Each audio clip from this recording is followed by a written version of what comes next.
Accusations are misplaced. I even don't know why they would think they should accuse me, because I am not a part of management of that market. I am not in any structure of the city.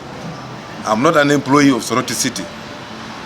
I am here to work for on behalf of the president, but also work for the people of Soroti, work with the leadership of Soroti and any other stakeholder that is charged with the responsibility of delivering services. The conflicts in that market are majorly on the delayed allocation process.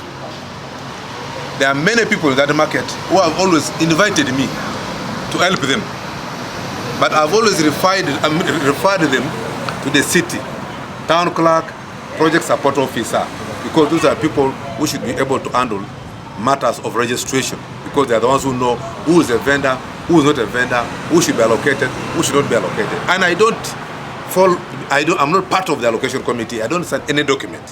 That's what I'm saying. I think the accusations are misplaced. The other issues in the market are issues of water. When there was no water in the market, people demonstrated. I was invited. I went to the market, and I called the manager National Water, and we resolved water was reconnected in that market. The same to Umeme.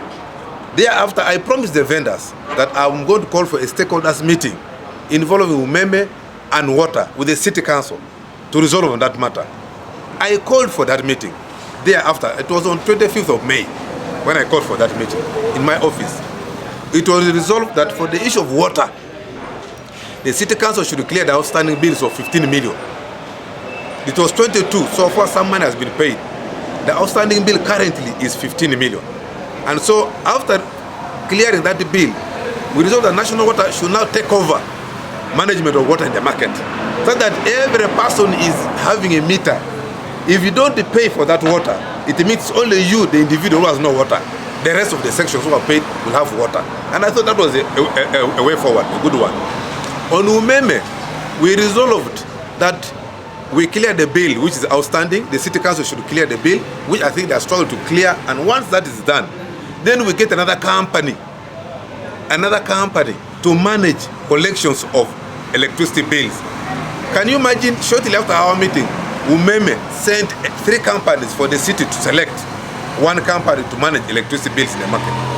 And once that is done, we resolve that that company will come and remove all the meters under conlog.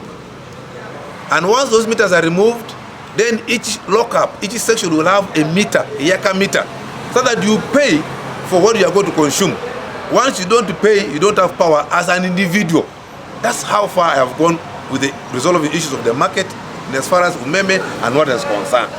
The issue of rates. I was invited again through a petition. I have a file in my office here full of petitions, complaints by vendors that the market rates are too high. When I went there on the 3rd of March for a meeting, they told me the rates are too high.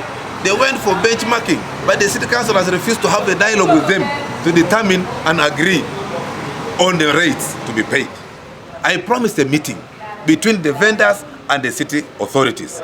That meeting took place on the 14th of June this month. The town clerk, my major role was to mediate, basically. To mediate, not to direct, not to determine, to mediate. I brought the city authority and the vendors together in that meeting. The town clerk and the mayor were in attendance. The market executives were in attendance. What was resolved was that the town clerk decided and said that the Market Act is very clear on this. The vendors do not determine the rates. It is the city authority. Section 24 of the Market Act says that the city authority shall determine the market rates in consultation with the minister. For me, I thought the city authority and the vendors will come together, mediate, and come with an affordable rate where the vendors can pay freely and easily. But the law does not even does not bring the vendors nearer. That's the most unfortunate part of it. But for me, I felt for the vendors. So on the issue of forceful eviction of people in their lockups, I'm not aware about that. No one has complained to me about that I have been forcefully evicted. The only complaint I received last week was I came from Kampala on Wednesday, and I got my CISO with a file of complaints. 4 people that they were allocated lockups, they paid for 10 months, and they have not been accessed, these lockups. So on Friday, I went with these 4 people to the market to meet the market master, the law enforcement officer, the project support officer, the chairman of the market vendors association. We had a meeting on Friday and asked them, why are these people delayed to access their lockups? There was no clear reason. I said, can we have these people access their lockups? Because they've already paid. They have got allocation letters. Why don't you access them? So on Friday, that was Friday, Saturday morning, I had to supervise these people accessing their lockups. Nobody was evicted. Nobody. The lockups were vacant. Lockup number 39, lockup number 40, lockup number 41. And then 37, Mr. Pasoma voluntarily accepted to move to the upper stairs. Mr. Pasoma does not have a single document as a vendor, but he voluntarily left that place, went to upper section, and created room for one other person who has papers, Mr. Esero Michael. I supervised this exercise because the market master was present, the OCCID of the market was present, the OC station was present, the project support officer was present, law enforcement officer was present, the GISO of that area, who was also a vendor, was present. As a leader, I don't see where people should blame the R.C.C for ensuring people access their rightful facilities, those who deserved.